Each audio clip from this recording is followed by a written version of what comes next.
Salut les amis, aujourd'hui on se retrouve pour un top 5 des jeux les plus chers de la PlayStation 2.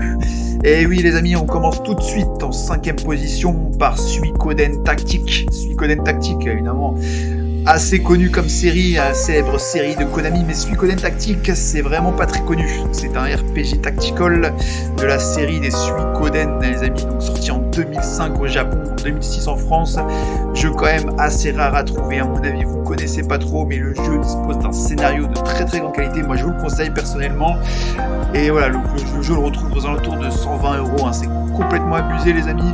Voilà, c'était le 5e jeu le plus cher, bon il y en a peut-être d'autres en tout cas, mais c'est celui que j'ai trouvé. Voilà, donc ça se passe en tout cas dans l'univers de Suikoden 4. Voilà, l'univers de Suikoden 4, ça se passe dans la même histoire, dans le même univers. En 4ème position, les amis, God Hand, Beat'em All de Clover Studio, hein, le célèbre studio qui a fait également Yu Studio et Okami n'existe plus puisqu'il est devenu Platinum Game maintenant. C'est un Beat'em All donc développé par Clover, mais le directeur de ce jeu c'est Shinji Mikami. Vous devez le connaître pour Resident Evil, hein, j'imagine, mais il a fait également d'autres jeux, notamment ce God Hand, et c'est une pure tuerie les amis. Et regardez, on le retrouve à 549 €. Donc là, c'est la version sous blister. Donc sans blister, on va l'avoir aux alentours de 300 €. Mais voilà, 549 € pour avoir le jeu sous blister, c'est quand même complètement abusé. Imaginez, vous avez eu le jeu à l'époque à 10 € d'occasion. Vous êtes riche là maintenant, abusé. Donc en 3ème position, Punching One, en japonais, il s'appelle Demento. C'est un jeu d'horreur psychologique, hein, de très grande qualité. On incarne Fiora dans le jeu et on explore un château. Voilà, on est fait prisonnier, on explore le château et on est accompagné d'un berger allemand. En tout cas, je vous conseille fortement ce jeu. On le retrouve vers 400 €, mais voilà, c'est complètement abusé quand même, 400 balles, mais là il n'est pas sous blister officiel, hein, donc en réalité sous blister officiel c'est plus que God Hand je pense. Donc voilà, c'est pour ça qu'il est en 3ème position.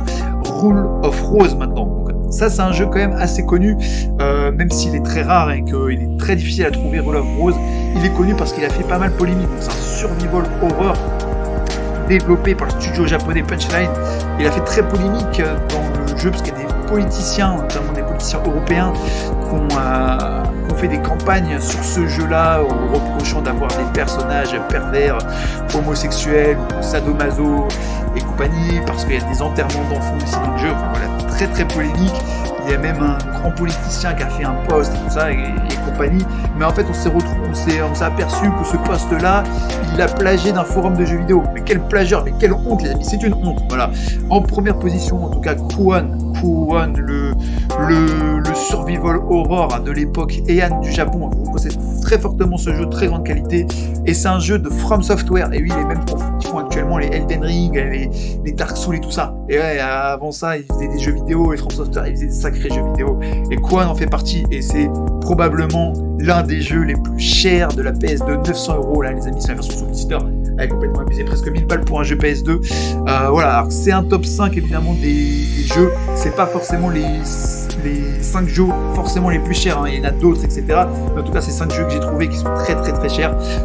Voilà, j'en possède 2 dans ma collection, notamment Suikoden Tactics et God Hand. Les autres, je ne les ai pas, les amis. Mais voilà, en tout cas, c'est des très très bons jeux de grande qualité et super chers.